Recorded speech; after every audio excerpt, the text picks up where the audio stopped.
Hello दोस्तों, welcome to our channel. आज हम लोग बात करने वाले हैं इकोनॉमिक ग्रोथ।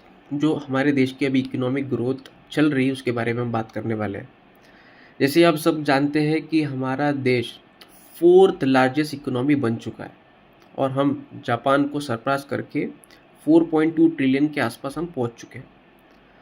अब इतनी इकोनॉमिक ग्रोथ होने के बावजूद सबसे बड़ा कंप्लेन हम सबके मन में यही आता है कि हमारी जो इकोनॉमिक ग्रोथ है उसके बावजूद हमारा जो पर कैपिटा इनकम है, एवरेज इनकम जिसे बोलते हैं हम लोग, वो आज भी $3000 है और इससे बढ़ नहीं रहा है।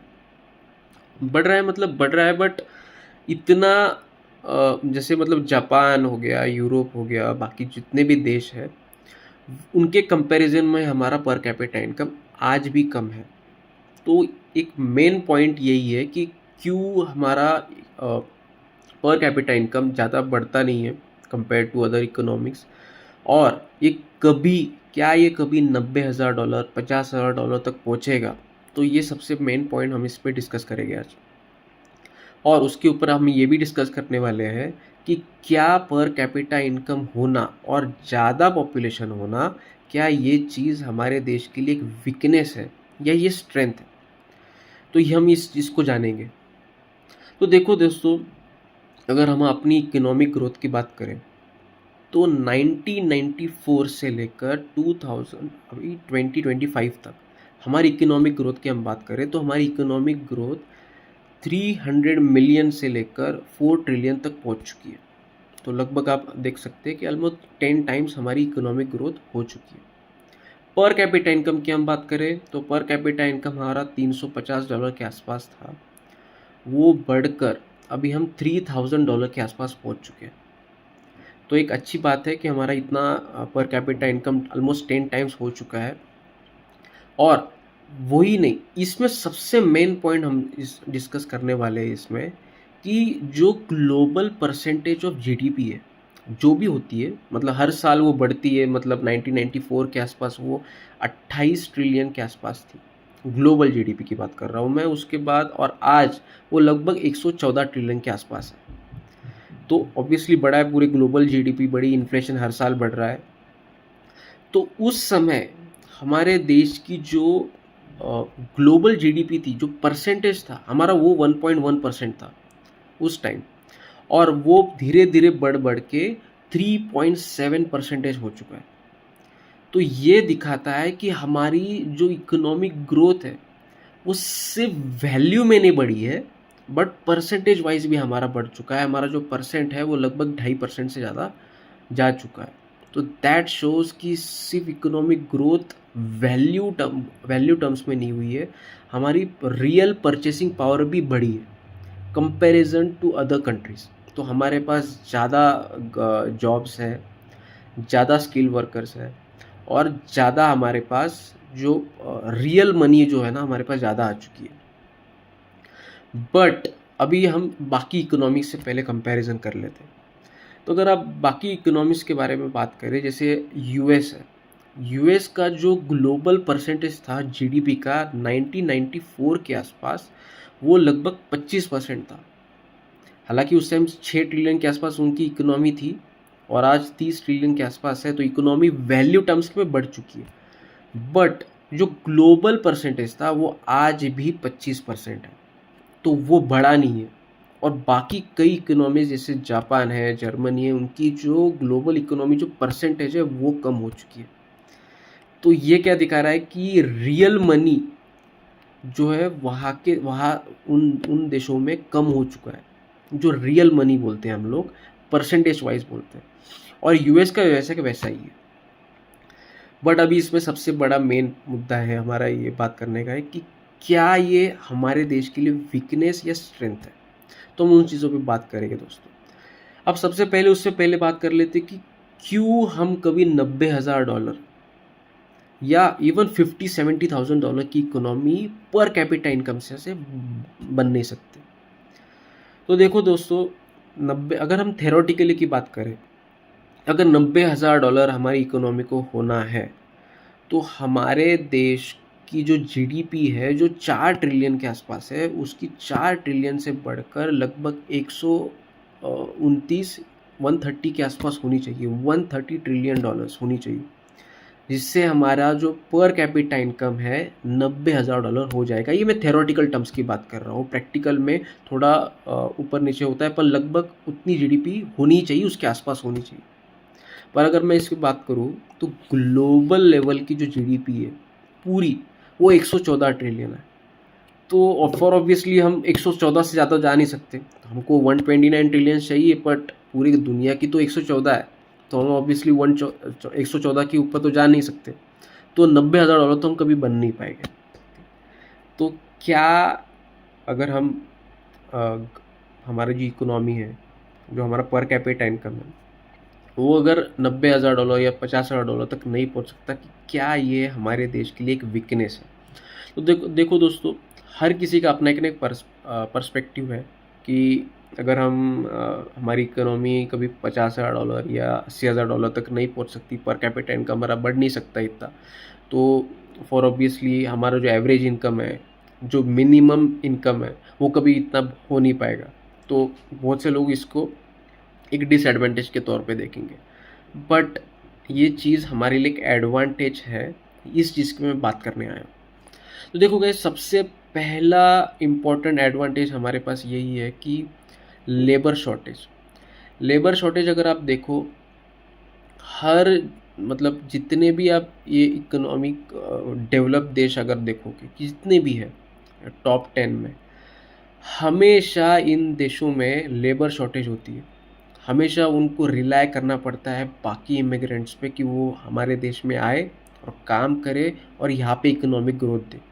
जैसे अगर आप यूएस देखो कि उसकी जो उसका डॉलर है वो हर साल बढ़ता है, सिंगापुर देखो तो उसका डॉलर हर साल बढ़ता है, बाकी देशों की भी हर साल उनकी करेंसी बढ़ती है। तो हर साल करेंसी तो बढ़ रही है, बट जो अगर मैंने जैसे बताया कि यूएस का जो ग्लोबल परसेंटेज है वो 25% ही है, वो बढ़ा नहीं है। तो अगर उसकी इकोनॉमिक ग्रोथ रुक गई और सैचुरेट हो गई, और वहाँ पर अगर उनकी करेंसी बार बार बढ़ने लगी, तो इस कारण की वजह से वहाँ की इकोनॉमी स्लो डाउन हो जाती है। और सिर्फ स्लो डाउन ही नहीं होती, वहाँ पे डिफ्लेशन होता है। डिफ्लेशन के अगर आपको मैं बताऊँ तो डिफ्लेशन यही होता है कि जिस भी देश में हर साल प्राइजेस कम होते जाते हैं, हर साल प्राइजेस कम होते जाते हैं। जैसे फॉर एग्जांपल हम मान लो कि भाई आपने 100 रुपये की चीज़ खरीद ली, उसको और उस पर अगर आपने लोन लिया 75 रुपये का, 25 रुपये आपने कैश पे किया, 75 रुपीज़ आपने लोन लिया, और उस देश में डिफ्लेशन चल रहा है, तो हो सकता है वो जो 100 रुपये की चीज़ है, मान लेते वो एसेट है, वो हर साल अगर 5% से नीचे जाने लगी, और आपने लोन लिया है, प्रिंसिपल अमाउंट पे करना है, इंटरेस्ट भी पे करना है, तो हर साल आप तो इंटरेस्ट भी पे कर रहे हो अपने जेब से, प्रिंसिपल अमाउंट भी पे कर रहे हो, पर उसकी एसेट की वैल्यू जो भी आपने ली हुई है या जो भी आपने बिजनेस में इन्वेस्टमेंट किया है, हर साल वो डिप्रिशिएट हो रहा है, हर साल वहाँ पे प्राइजेस कम हो रही है, आपका इनकम कम हो रहा है। तो यही कारण होता है कि जिस भी देश में डिफ्लेशन होता है, वहाँ पे economic growth completely slow down हो जाती है या नहीं के बराबर होती है। वहाँ पे जॉब्स नहीं होते हैं, लोगों की जॉब्स चली जाती है, क्योंकि लोग इन्वेस्ट ही नहीं करते एसेट्स में, लोग और लोन लेते भी नहीं है और इन्वेस्टमेंट करते भी नहीं है, बिजनेस भी नहीं बनाते, और मोस्टली वो रिलाय करते हैं बाहर के लोग इम्पोर्ट्स पे। तो यहाँ से जो है ना, इम्पोर्ट बार बार बढ़ता रहता है। तो सबसे बड़ा प्रॉब्लम होता है जिस भी देश में इकोनॉमिक ग्रोथ नहीं है और वहाँ पे डिफ्लेशन चल रहा है, तो वहाँ का फिस्कल डिफिसिट हर साल बढ़ता है। बट अगर हम अपने देश की बात करें, क्योंकि हमारे देश में पर कैपिटा इनकम आज भी लो है compare to other economics, GDP बढ़ रही है पर कैपिटा इनकम अभी भी कम है, इसलिए हमारा आप देखो तो फिस्कल डिफिसिट हर साल कम हो रहा है। और पिछले साल लगभग 120 ट्रिलियन था, इस साल 78 बिलियन डॉलर्स है हमारा जो फिस्कल डेफिसिट है, और प्रोजेक्टेड है कि ये और चीज़ कम होती जाएगी, धीरे धीरे होगी, ऑब्वियसली फास्ट नहीं होगी। तो इससे आपको क्या दिख रहा है कि हमारा जो फिस्कल डेफिसिट हर साल कम हो रहा है, जीडीपी बढ़ रही है, ग्रोथ है, पर कैपिटा इनकम बढ़ रहा है, पर फिस्कल डेफिसिट कम है। तो इसका सबसे बड़ा कारण है लेबर। लेबर जितनी ज़्यादा होगी हमारे देश के पास या किसी भी देश के पास, उसकी इकोनॉमिक ग्रोथ रियल टर्म्स में बढ़ेगी। जैसे अगर आप चाइना की देखो, तो चाइना का ग्लोबल परसेंटेज, हम वैल्यू की नहीं बात करेंगे, हम सिर्फ और सिर्फ परसेंटेज की बात करेंगे। 1990 के आसपास चाइना का जो परसेंटेज था ग्लोबल लेवल का, वो लगभग लगभग 1.4 के आसपास था। अगर इस साल की आप बात करें तो वो 18.5% के आसपास जा चुका है। तो इससे आपको क्या दिख रहा है कि सिर्फ वैल्यू नहीं बढ़ी है इन ट्रिलियंस, यहाँ पे ग्लोबल लेवल का जो परसेंटेज है जीडीपी में वो भी बढ़ा है। तो इससे क्या दिखता है कि रियल मनी चाइना में जा चुका है। वहाँ का जो पर कैपिटा इनकम है वो भी लगभग 14,000 डॉलर के आसपास जा चुका है, जो मिनिमम जो एवरेज इनकम होता है वहाँ का। तो इससे अभी क्या देखने को मिलता है, और वो हर साल बढ़ भी रहा है। हर साल 3% के आसपास उसकी इकोनॉमिक ग्रोथ चल रही है, वो आज भी सरप्लस में। तो मैंने आपको जो अभी एक पॉइंट बताया कि कई इकोनॉमीज जैसे जापान है वो डिफ्लेशन में, उसका कारण सबसे बड़ा है लेबर शॉर्टेज। और लेबर अगर है भी तो भी उसका पर कैपिटा इनकम बहुत ज़्यादा है। तो ज़्यादा पर कैपिटा इनकम होगा तो फॉर ऑब्वियसली एक पॉइंट के बाद जो है कोई भी इकोनॉमी इस प्रॉब्लम से जाती है कि वहाँ का लेबर बाद में जॉब करना बंद कर देता है। क्योंकि अगर ऑब्वियसली अगर आपका लेबर अगर ज़्यादा इनकम कर रहा है, पहले से ज़्यादा इनकम कर रहा है, तो ऑब्वियसली वो बाद में जॉब नहीं करेगा। तो हमेशा लेबर का मोटिवेशन कम हो जाता है एक पॉइंट के बाद।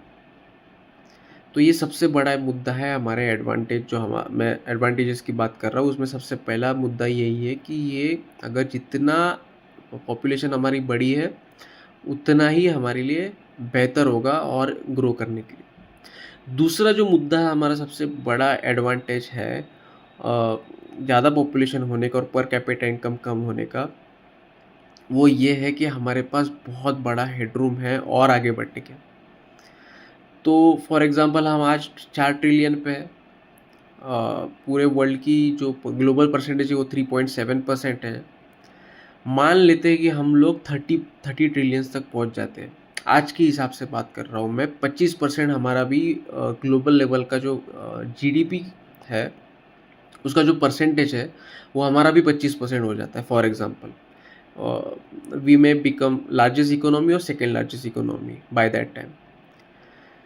तब भी हमारा जो पर कैपिटा इनकम होगा लगभग 18,000 डॉलर और 21,000 डॉलर के आसपास ही होगा।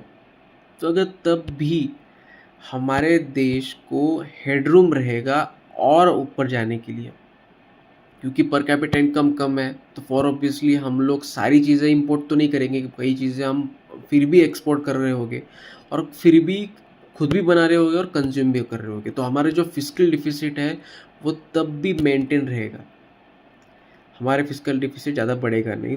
जैसे चाइना है, जैसे अभी मैंने बताया कि उसका लगभग 20 ट्रिलियन इकोनॉमी है, 18% का जीडीपी, 18% ग्लोबल जीडीपी पे आता है वो, फिर भी वो आज भी 200 बिलियन डॉलर्स का लगभग एक्सपोर्ट करता है। तो एक्सपोर्ट करता है तो इससे फ़ायदा क्या होता है कि भाई एक तो पैसा एक्स्ट्रा आता है देश के अंदर, प्लस इकोनॉमिक ग्रोथ तो है ही। तो यही कारण है कि उसमें हर साल वो बढ़ रहा है और बढ़ेगा। तो ये हमारे सबसे एडवांटेज है कि हमारे पास हमेशा हेडरूम रहेगा। तो अगर हमारा हेडरूम ज़्यादा है, अगर हमारा देश की इकोनॉमी बार बार बढ़ रही है और जो ग्लोबल परसेंटेज है वो बार बार बढ़ रहा है, तो हमारे देश के एंटरप्रेन्योर्स के लिए भी अच्छा है कि अगर हमारी जीडीपी बढ़ी है और बढ़ रही है तो उन्हें बाहर के इकोनॉमीज़ पे डिपेंड होने की ज़रूरत नहीं है। हमारे देश की उनके जो अगर उनको ग्रोथ करना है, एंटरप्रेन्योर्स को, इवन जॉब सीकर्स को अगर उनको ग्रो करना है तो उनको बाहर की इकोनॉमीज़ में डिपेंड होने की ज़रूरत नहीं है, वहाँ पे जाके इन्वेस्ट करने की ज़रूरत नहीं है।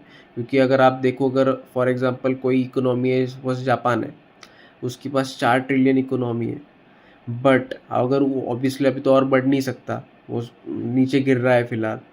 तो अगर उसको, उसके लोगों को अगर इन्वेस्ट करना है और ज़्यादा पैसे कमाना है तो उसे बाहर की इकोनॉमीज़ पे इन्वेस्ट करना पड़ता है। फॉर एग्जांपल यूएस हो गया, इंडिया हो गया, चाइना हो गया।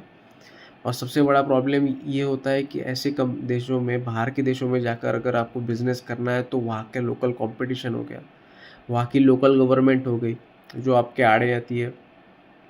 ट्रेड लॉज अलग होते हैं, प्लस बहुत से देश बोलते हैं कि आपको यहाँ का लोकल पार्टनर ढूंढना पड़ेगा अगर आप उनके देश में अगर बिज़नेस करना है तो ये सारी प्रॉब्लम्स होती है। अगर हमारे देश के साथ ये प्रॉब्लम नहीं है।